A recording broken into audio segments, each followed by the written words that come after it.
പ്രസംഗിച്ചിറങ്ങുമ്പോൾ നമ്മളെ മായനാജി വന്നിട്ട് എന്നോട് ഒരു ഉസ്താദേ, എൻ്റെ അടുത്ത് കുറച്ച് സക്കാത്തിന്റെ പൈസ ഉണ്ട്, ഇവിടെ പാവപ്പെട്ട മുതല്ലിമികൾ ഉണ്ടാവില്ലേ, അവർക്ക് കൊടുക്കാൻ നിങ്ങളെ ഏൽപ്പിക്കട്ടെ എന്ന് ചോദിച്ചാൽ ഞാൻ വാങ്ങും. പറഞ്ഞു എനിക്ക് മനസ്സിലായിട്ടില്ല, നിങ്ങൾക്ക് മനസ്സിലായോ?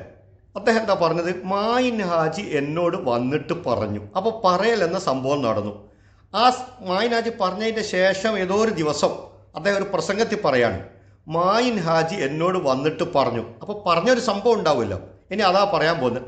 അപ്പോൾ പറഞ്ഞതായിട്ടല്ലേ, കഴിഞ്ഞ സംഭവമായിട്ടല്ലേ പറയേണ്ടത്. ഇനി അദ്ദേഹം പറയുന്നത് എന്താണ്? എൻ്റെ അടുത്ത് കുറച്ച് സക്കാത്തിൻ്റെ പൈസയുണ്ട്, ഇവിടെ പാവപ്പെട്ട മുത്തല്ലിമികൾ ഉണ്ടാവൂലേ, അവർക്ക് കൊടുക്കാൻ നിങ്ങളെ ഏൽപ്പിക്കട്ടെ എന്നെന്നോട് ചോദിച്ചു. അപ്പോൾ ഞാൻ പറഞ്ഞു. അങ്ങനെയല്ലേ പറയണ്ടേ? അദ്ദേഹം ഇപ്പോൾ പ്രസംഗത്തിൽ പറഞ്ഞെന്താണ്? ഞാൻ മുഴുവൻ അത് എഴുതി വെച്ചാണ്. എന്താ ഇപ്പോൾ പ്രസംഗത്തിൽ പറഞ്ഞത്? മായിൻ ഹാജി എന്നോട് വന്നിട്ട് പറഞ്ഞു, എൻ്റെ അടുത്ത് കുറച്ച് സക്കാത്തിൻ്റെ പൈസയുണ്ട്, ഇവിടെ പാവപ്പെട്ട മുത്തല്ലിമികൾ ഉണ്ടാവൂലേ, അവർക്ക് കൊടുക്കാൻ നിങ്ങൾ ഏൽപ്പിക്കട്ടെ എന്ന് ചോദിച്ചാൽ ഞാൻ പറയും.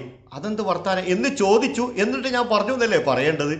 അപ്പോൾ എന്തോ ഒരു കള്ളം അതിൽ ഒളിഞ്ഞിരിപ്പുണ്ട്, എന്തോ ഒരു കള്ളം. അതുകൊണ്ട് അങ്ങനെ ഒരു യോജിക്കാത്ത വർത്താനം അദ്ദേഹം പറഞ്ഞത്. പ്രിയമുള്ള സുഹൃത്തുക്കളെ, നിങ്ങൾക്കൊക്കെ അള്ളാഹു ബുദ്ധി തന്നിട്ടുണ്ട്. അപ്പോൾ നമ്മുടെ ബുദ്ധി, ഓരോ ആൾക്കും അള്ളാഹു ബുദ്ധി നൽകിയിട്ടുണ്ട്. പരലോകത്ത് അള്ളാഹു എല്ലാവരെയും വിചാരണ ചെയ്യും. എനിക്ക് പകരം എൻ്റെ ഉസ്താദിനെയോ ഷെയ്ഖിനെയോ അല്ല വിചാരണ ചെയ്യുക, എന്നെ തന്നെ അള്ളാഹു വിചാരണ ചെയ്യും. അതുകൊണ്ട് നിങ്ങൾ നിങ്ങളുടെ ബുദ്ധിയെ ഉപയോഗിക്കണം. എന്താ ഇപ്പം അദ്ദേഹം പറഞ്ഞത്? ആകെ പാടത് തെറ്റല്ലേ? അപ്പോൾ ഉള്ളിലൊരു കള്ളം വെച്ച് പുറത്തൊന്ന് പറയുമ്പോൾ ഇങ്ങനെയുള്ള ചില പിഴവുകൾ സംഭവിക്കും വർത്താനത്തിൽ. നിങ്ങൾ പ്രത്യേകം ശ്രദ്ധിക്കുക. ഇനി അടുത്തത് അദ്ദേഹം പറഞ്ഞത് എന്താണെന്ന് നമുക്ക് പരിശോധിക്കാം.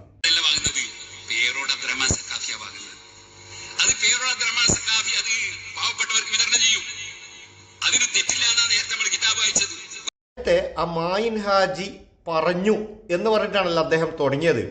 വന്നിട്ട് എന്നോട് പറഞ്ഞു. എന്താ പറഞ്ഞത് എന്ന് അദ്ദേഹം പറഞ്ഞിട്ടില്ല. പണം കൊടുത്തോ ഇല്ലെന്ന് നമ്മൾക്ക് അറിയില്ല. കാരണം അതിനുശേഷം അദ്ദേഹം പറഞ്ഞത്, നിങ്ങൾ ഏൽപ്പിക്കട്ടെ എന്ന് ചോദിച്ചാൽ ഞാൻ വാങ്ങും എന്നാണ്. അപ്പോൾ വാങ്ങിയോ ഇല്ലേ, ഏൽപ്പിച്ചാൽ എന്ന് പറയുമ്പോൾ ഏൽപ്പിച്ചോ ഇല്ലേ എന്ന് നമ്മൾ അറിയില്ല. അവിടെ ഒരു കൺഫ്യൂഷൻ ഉണ്ട്. ഇനി ഇപ്പോൾ അദ്ദേഹം പറഞ്ഞത് എന്താണ്? സിറാജുൽ ഹുദയല്ല വാങ്ങുന്നത്, അബ്ദുറഹ്മാൻ സക്കാഫിയാണ് അത് വാങ്ങുന്നത്. അത് പേരോട് അബ്ദുറഹ്മാൻ സക്കാഫി പാവപ്പെട്ടവർക്ക് വിതരണം ചെയ്യും, അതിന് തെറ്റില്ല എന്നാണ് നാം നേരത്തെ കിതാബ് വായിച്ചത് എന്ന്.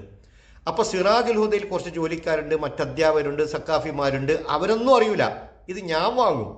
അപ്പം ഞാൻ മാത്രമേ ഇതറിയൂ, ഇത് ആർക്ക് കൊടുക്കുന്നു, എത്ര വാങ്ങിയെന്ന് ഞാനും ആ കൊടുത്ത സക്കാത്ത് കൊടുത്ത ആളും മാത്രമേ അറിയൂ.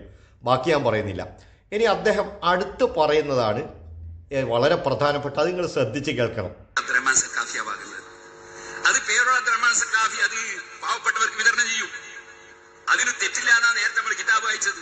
ഒരു വ്യക്തിയെ ആ നിലക്ക് സക്കാത്ത് കൊടുക്കാൻ ഏൽപ്പിച്ചാൽ ഒരു തെറ്റുമില്ല. അങ്ങനെ പലരും സക്കാത്തിന്റെ സംഖ്യ ഏൽപ്പിക്കും. വിശ്വസ്തത ഉണ്ടായാലേ, എനിക്ക് കമ്മിറ്റിയൊന്നും വേണ്ട, അങ്ങനെ ഏൽപ്പിച്ചാൽ അത് കൊടുക്കേണ്ട സ്ഥലത്ത് കൊടുക്കും. അതിനൊരു വിരോധവും ശറഇൽ ഇല്ല. പേരോടിപ്പ് എന്താ പറഞ്ഞത്? ഒരു വ്യക്തിയെ ആ നിലക്ക് സക്കാത്ത് കൊടുക്കാൻ ഏൽപ്പിച്ചാൽ യാതൊരു തെറ്റും ഇല്ല. മനസ്സിലായി? ഒരു വ്യക്തിയെ ഏൽപ്പിക്കാം. പിന്നെ അതിന് ശേഷം എന്താ പറയുന്നത്? അങ്ങനെ പലരും സക്കാത്തിൻ്റെ സംഖ്യ ഏൽപ്പിക്കും. അങ്ങനെ പലരും, ഈ പലരും എന്ന് പറഞ്ഞാൽ എന്താണ്? ഒന്നിൽ കൂടുതൽ ആൾ. ആ ഒന്നിൽ കൂടുതലിന് ശറഇൽ പരിധിയുണ്ടോ? അത് 2 ആളെ പാടുള്ളൂ, 7 ആളെ പാടുള്ളൂ, 111 പാടുള്ളൂ, 333 പാടുള്ളൂ, 1111 പാടുള്ളൂ. അങ്ങനെ എണ്ണത്തിൽ പരിധി വെച്ചിട്ടുണ്ട് ഷറ. അപ്പോൾ പേരോടിൻ്റെ അടുത്ത് ഒരു 2000 ആളുകൾ ഏൽപ്പിക്കാലോ, അതിന് സാധ്യത ഉണ്ടല്ലോ. ആ 2000 ആളുകൾ, അന്തൂർ ഹാജി, ഉസ്മാൻ ഹാജി, പോക്കർ ഹാജി, അങ്ങനെ കുറേ ഹാജിമാർ ഒരു 2000 ആളുകൾ പേരോട് അബ്ദുറഹ്മാൻ സക്കാഫിൻ്റെ അടുത്ത് ഏൽപ്പിച്ചു.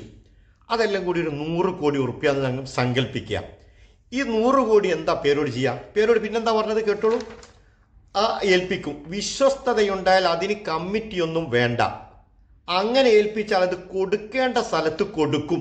അതിനൊരു വിരോധവും ശറയിലില്ല. ആര് കൊടുക്കും? പേരോട് കൊടുക്കും. എത്ര കോടി? 100 കോടിയോ 200 കോടിയോ? ഈ 2000 ആളെ പൈസ പേരോട് തന്നെ കൊടുക്കും, കൊടുക്കേണ്ടടുത്ത്. അങ്ങനെയാണോ? അപ്പോൾ പേരോട് ഞാനൊരു സംശയം ചോദിച്ചോട്ടെ. ഈ 200 കോടിയോ 100 കോടിയോ കിട്ടി, ഈ അന്തൂർ ഹാജി, ഉസ്മാൻ ഹാജി, ഇബ്രാഹിം ഹാജിയും പോക്കർ ഹാജിയും ഒക്കെ തന്ന ഏകദേശം 10-200 കോടി ഉറുപ്പ്യ, അത് നിങ്ങളെ വീട്ടിൽ കൊണ്ടുപോയിട്ട് നിങ്ങൾ അലമാറയിൽ വെക്കലാണോ, അല്ലെങ്കിൽ ബാങ്കിൽ കൊണ്ടുപോയി വെക്കലാണ്? എന്താ നിങ്ങൾ ചെയ്യുക? അപ്പോൾ ഈ ബാങ്കിലൊക്കെ നിങ്ങൾ പോവും, ഒറ്റക്ക് പോവും. അതുപോലെ ഇതിൻ്റെ കണക്ക് വേണ്ട. ഈ 2000 ആൾ ഇത്ര പണം തന്നു എന്നുള്ള കണക്ക് അതും പേരോട് ഒറ്റയ്ക്ക് എഴുതി തീർക്കും. എന്നിട്ട് കൊടുക്കേണ്ട ഒരു 10,000 അവകാശികൾക്ക് പേരോട് അങ്ങോട്ട് പോയിട്ട് ഒറ്റക്ക് കൊണ്ടേ കൊടുക്കും. ആരുടെയും സഹായം സ്വീകരിക്കൂല. അപ്പോൾ പേരോട് ഒരു സംശയം ചോദിച്ചിട്ട് ആരുടെയും സഹായം സ്വീകരിക്കാൻ പാടില്ലേ?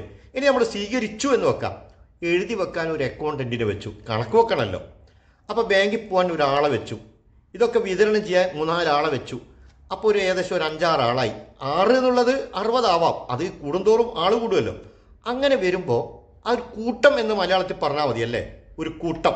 അതിന് ലജ്ന എന്നോ ജംഇയ്യ ബൈത്തു സക്കാത്ത് എന്നോ പറയാൻ പാടില്ല. ഒരു കൂട്ടം, അല്ലെങ്കിൽ ഞാൻ സഹായത്തിന് വിളിച്ചവർ എന്ന് പറഞ്ഞാൽ മതി അല്ലേ?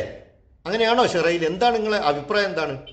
അപ്പോൾ അതിലൊക്കെ ഒന്നൊരു കൃത്യത വരുത്തുന്നത് നല്ലതാ പേരോട്.